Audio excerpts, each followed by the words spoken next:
Isso é uma parte, pode acender a luz, por favor, um relato para vocês do nosso trabalho. Hoje nós temos, como vocês viram ali, 130 igrejas implantadas naquela região de Moçambique, de Malawi e também África do Sul. São 16 mil crentes que estão servindo ao Senhor. Pessoas que eram feiticeiros, curandeiros, que eram muçulmanos e hoje estão servindo ao Senhor. São 6 escolas. Como vocês viram ali, 1.800 crianças que a gente ajuda com alimentação, educação, saúde. Temos uma clínica onde nós atendemos 6 comunidades. São centenas de pessoas diariamente que vêm e recebem esse tratamento, medicação, cuidados médicos. E isso faz toda a diferença. Muda a realidade do lugar. Porque é um evangelho não só de palavra, mas é um evangelho semeado do amor. E isso causa um impacto muito grande. Então, nossas crianças, nós trabalhamos com apadrinhamento e depois do culto, se você quiser nos auxiliar, para nos dar a condição de ajudar aquelas crianças, você pode também, independentemente, fazer parte desse ministério, ajudando. Nós temos aqui, você pode escanear e você entra diretamente na página da nossa missão, que ela é registrada aqui nos Estados Unidos, e você pode colocar ali o seu cartão e mensalmente você libera um valor para ajudar essa criança. Então isso tem feito toda a diferença e nos dado condição de podermos continuar tendo mais e mais crianças. Então é um prazer, poder estar aqui para mostrar para vocês que missão ela se faz juntos, unidos, porque sozinho nós não podemos fazer. E também nós temos somente 3 exemplares desse livro, Eis-me Aqui, que a nossa escritora está aqui, é uma história muito linda, um livro que vai te ajudar, te vai abrir a mente sobre ouvir Deus. Então, se você chegar primeiro, você vai levar esse livro, só tem 3, então nos ajuda. Abramos as nossas Bíblias no livro de Atos dos Apóstolos. Eu vou ler alguns versículos. Atos 16, o versículo 6. E o versículo 6. E o 7 e 8. Atos 16.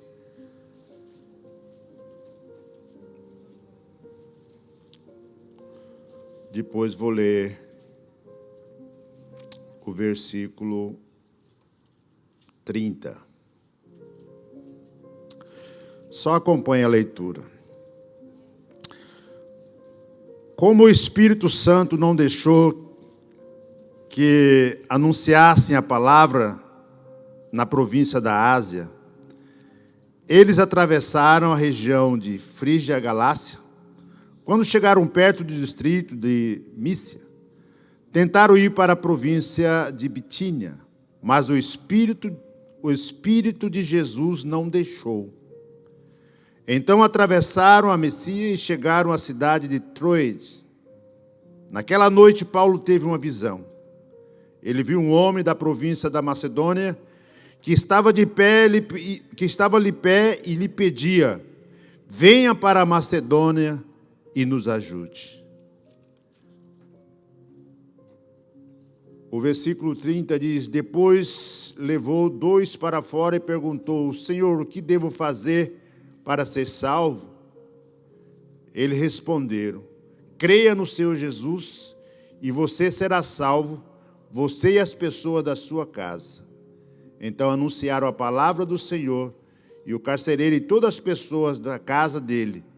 Naquela mesma hora da noite, o carcereiro começou a cuidar deles, levando os ferimentos da surra que havia levado.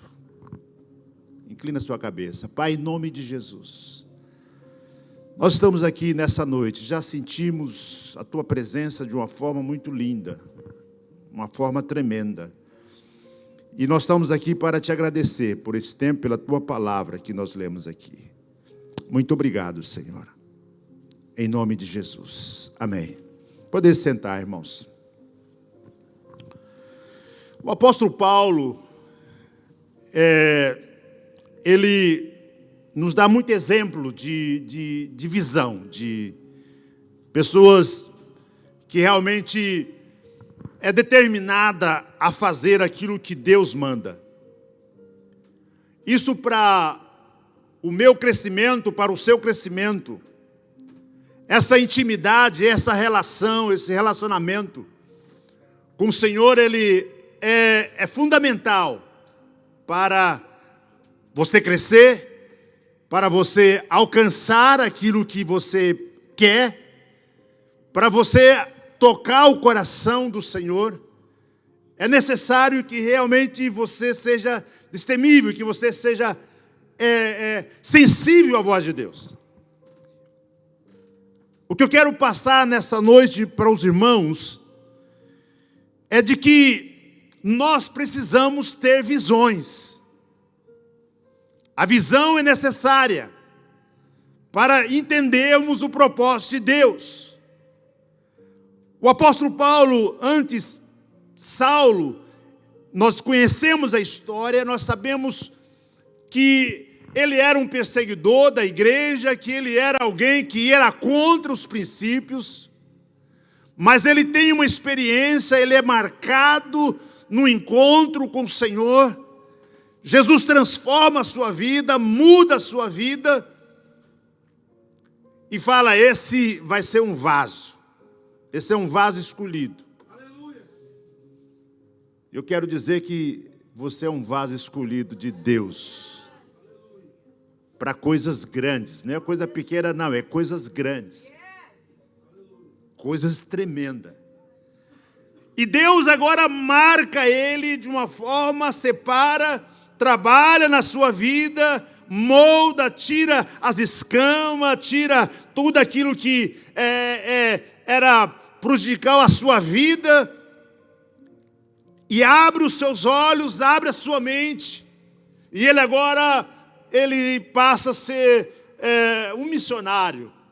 Ele passa agora de um perseguidor, agora ele passa agora a alguém que leva a palavra, que anuncia que Jesus salva, anuncia que Jesus liberta, anuncia que Jesus transforma, que Jesus faz transformação na vida da pessoa.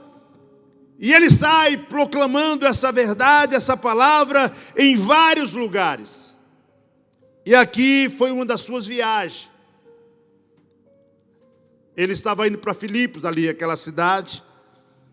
E ele se depara com algumas situações. Mas aqui a palavra diz que na noite que ele estava descansando, ele teve uma visão, ele teve uma revelação. Ele viu um homem. E esse homem dizia para ele: passa a Macedônia e nos ajude.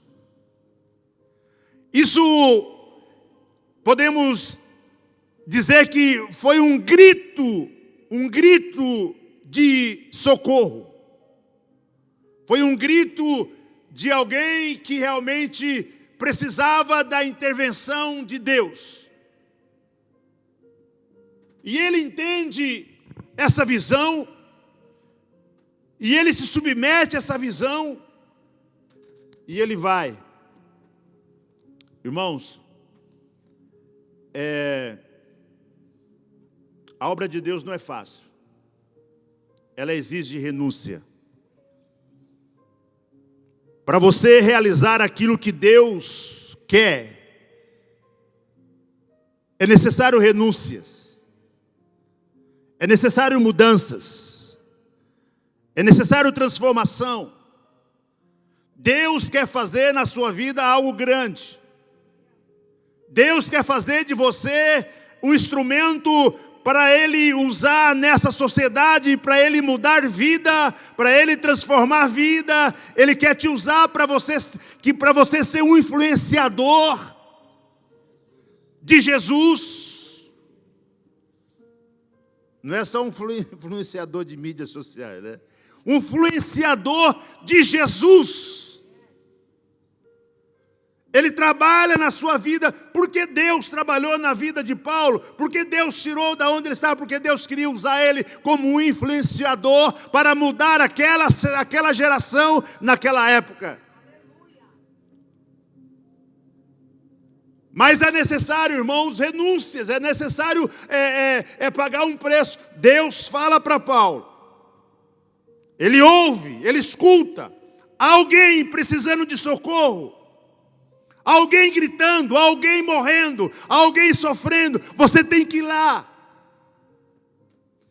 Mas é interessante que, quando você lê esse Atos 16, o contexto dele, eles passam por uma situação difícil. Para atender esse clamor, para atender, para chegar àquela pessoa ao qual ele viu na visão, o grito, o socorro, para ele chegar ali, ele passou por um processo. O que a Bíblia mostra? Eles foram pegos pelas autoridades. A Bíblia diz que humilharam eles, tanto Paulo como Silas. Eles foram chicoteados. A Bíblia diz que as suas costas, tiraram as suas roupas, chicotearam eles, de sanguentar, de deixar quase mortos. Depois levaram para a prisão, amarraram os seus pés nos troncos. Mas o que nos fortalece e que fortaleceu ele foi a visão. Ele estava em direção, ou ele estava na direção de Deus. Ele estava debaixo do propósito de Deus. E isso nos traz uma lição muito grande. Que muitas das vezes, mesmo debaixo do propósito de Deus, você vai enfrentar lutas. Você vai enfrentar problemas. Você vai enfrentar guerras. Mas para isso você tem que estar ligado, você tem que estar com a sua mente realmente voltada para o Senhor. Ao ponto de que da sua boca não saia murmurações. Que da sua boca não saia reclamações. Nós vemos aqui que mesmo eles amarrados, ensanguentados, humilhados diante da sociedade, a Bíblia diz que à meia-noite, Paulo e Silas cantavam e oravam ao Senhor. Cantavam e oravam ao Senhor. Irmãos, para nós alcançarmos aquilo que Deus tem para nós, é necessário renúncias. Renúncias de direitos, renúncias de vontade. É necessário você esquecer de você mesmo. De tirar os olhos de você. E olhar para o Senhor, porque é Ele, é por Ele, é para Ele. Não há outro caminho. É para Ele que nós vivemos. E o próprio Paulo disse que o viver para mim,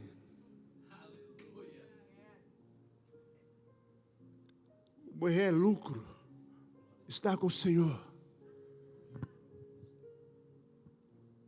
Mas ele estava aqui debaixo de uma palavra, de uma visão. Era uma vida que Deus queria salvar. Era uma vida que Deus queria resgatar. Era uma vida que Deus queria transformar. E esse homem carcereiro, ele é alcançado nesse mover, nessa situação, nessa guerra, nessa luta. Ele recebe Jesus. E a Bíblia diz que uma alma, ela vale mais do que o mundo inteiro. Uma alma, ela vale mais do que o mundo inteiro. Eu olho para essa passagem, eu olho para esse cenário aqui, eu começo a analisar e ver a importância de você entender de que você foi chamado para fazer a diferença. Que você foi chamado porque Deus viu que em você Ele pode implantar o seu reino e fazer que você avance.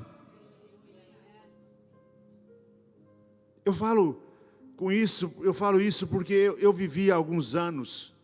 Eu tenho hoje 42 anos de crente. Eu me converti ainda jovem. Mas dos meus 12 aos meus 18 anos, eu vivi no submundo das drogas. E um dia alguém, com essa visão, a visão de reino, a visão de restauração, a visão de que uma vida é importante para o Senhor, de que uma vida é importante para Deus, chegou-se a mim e disse: jovem, Jesus te ama. Aquela palavra adentrou no meu coração. Me levaram para uma casa de recuperação. Não precisei tomar remédio, não precisei ficar preso. Comecei a ler a Bíblia, a palavra diz: conhecereis a verdade vos libertará. Aquilo entrou na minha vida foi transformada, eu fui mudado. Depois fui para uma missão chamada Jocum. Lá eu conheci essa linda senhora, e ali Deus traçou um plano e nos deu uma visão. A visão que Deus nos deu foi: vocês têm um povo clamando. Na época, ele especificou muito certo: Moçambique. E nós nos casamos em 91, março, novembro, nós estávamos dentro de Moçambique. Ouvimos um clamor de uma nação que estava vivendo um período de 15 anos de guerra civil, aonde tudo que você pudesse imaginar de destruição estava ali. Não tinha nada. Só miséria, miséria, miséria. E Deus nos coloca lá dentro, nos deu a visão e nos colocou dentro desse lugar. Eu olho para a vida de Paulo e eu vejo que como é a mudança, a renúncia faz diferença. Quando nós chegamos ali naquela nação, eu confesso aos irmãos, eu quis ir embora. Minha esposa chorava. Fomos morar com uma família moçambicana. O banheiro era um cercado de capim, era um buraco. Quando você ia à tardezinha, era cheio daqueles sapinhos, e a senhora ficava desesperada. Ao lado havia um centro de feitiçaria, de curandeiro, onde as pessoas vinham buscar cura todas as noites, e aquilo era batuque, batuque, batuque. Eu disse: Deus, num período de oração, nós oramos, nós estávamos orando e chorando, ainda jovens, e mais, sem recurso. E nós orávamos e falava: Deus, por quê? Para quê? O que é que eu vou fazer nesse lugar? As pessoas nem sapato têm, nem roupa têm. Era normal você ver as pessoas vestidas de saco de estopa, aquele saco que vinha doações de milho. Eles faziam roupas. Alguns nunca tinham visto um desodorante. Uma situação lamentável. E nós fomos orar e perguntar para Deus. E sabe que numa das orações nós falamos: Deus, nós não temos condições de ajudar essas pessoas. Nós não temos dinheiro. Eles estão com fome. E o Espírito Santo falou em nossos corações: eu não trouxe vocês aqui para dar roupa para eles. Eu trouxe vocês aqui porque eles não sabem o que é amor.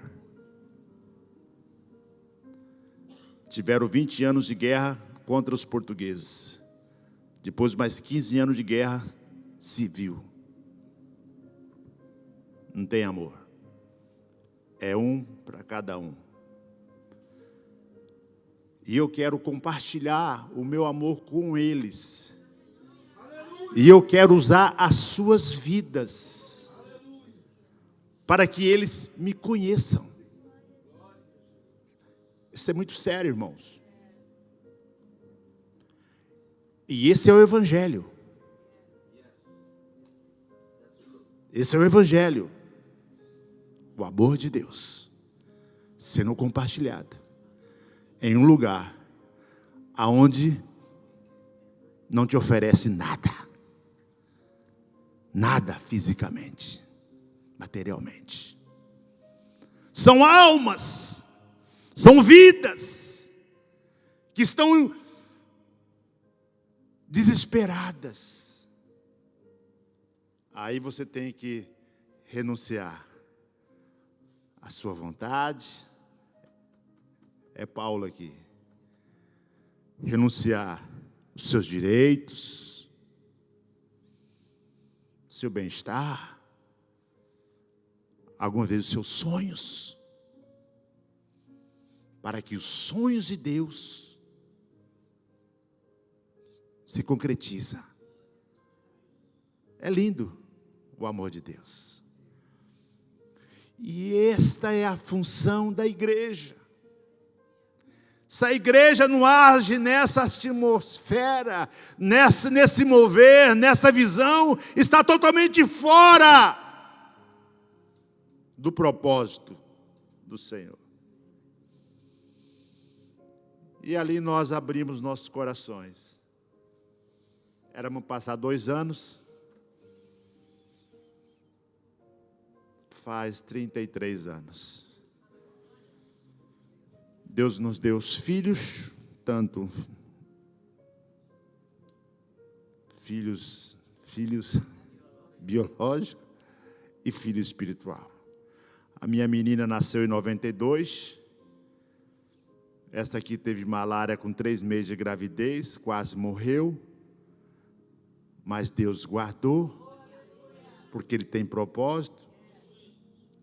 Tem que ser cumprido os planos de Deus. E nós, depois veio meu filho. A minha filha hoje ela é casada casou-se com um africano, um moço da Nigéria. Tem 2 filhos, tem 2 netos lindos. Eu tenho meu filho, Lucas. Ele veio estudar numa escola teológica aqui em Oklahoma. E Deus abriu uma porta para ele. E ele veio, casou-se também aí com uma americana. Agora tem 2 meninos e está chegando o 3º. O negócio está fluindo. E temos mais de 15, 16 mil filhos espirituais. São mais de 300 pastores. Ano passado foram 850 pessoas que desceram as águas. Esse ano o alvo é de 1.000 pessoas descer as águas. E o mover de Deus, e os sonhos de Deus, os planos de Deus, por causa da renúncia.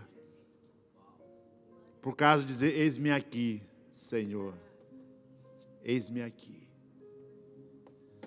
Faça a tua vontade, não a minha vontade.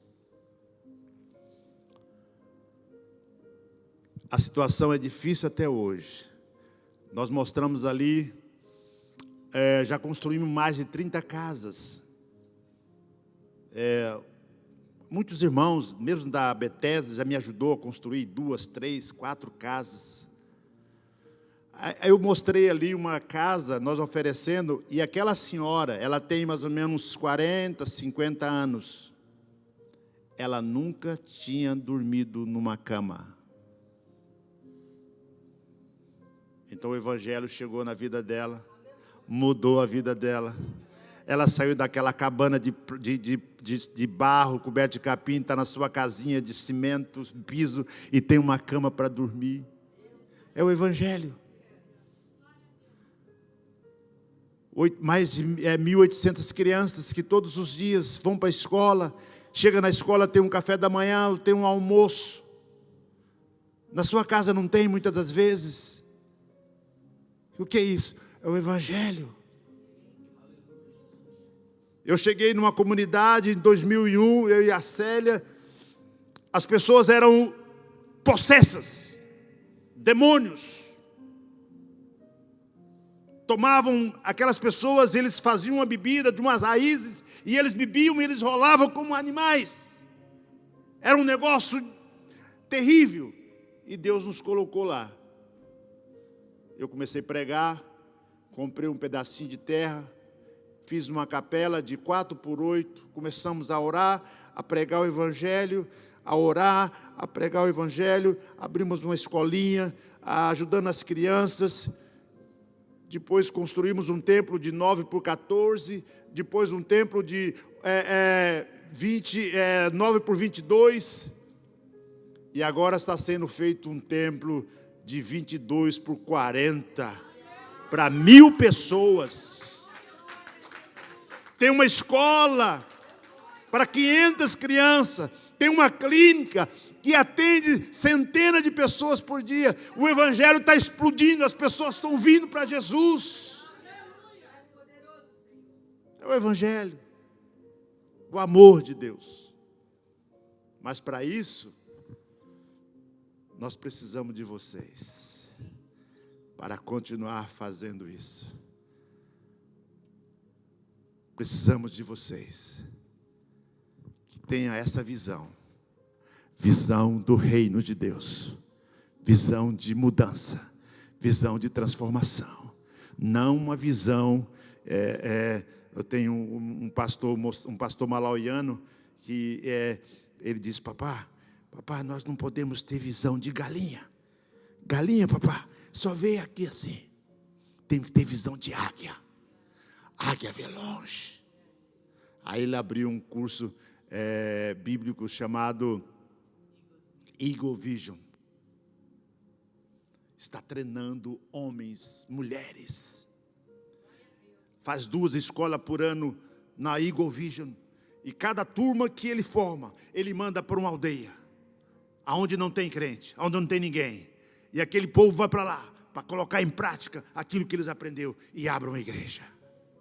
Visão de águia. Qual é a sua visão? Visão de águia.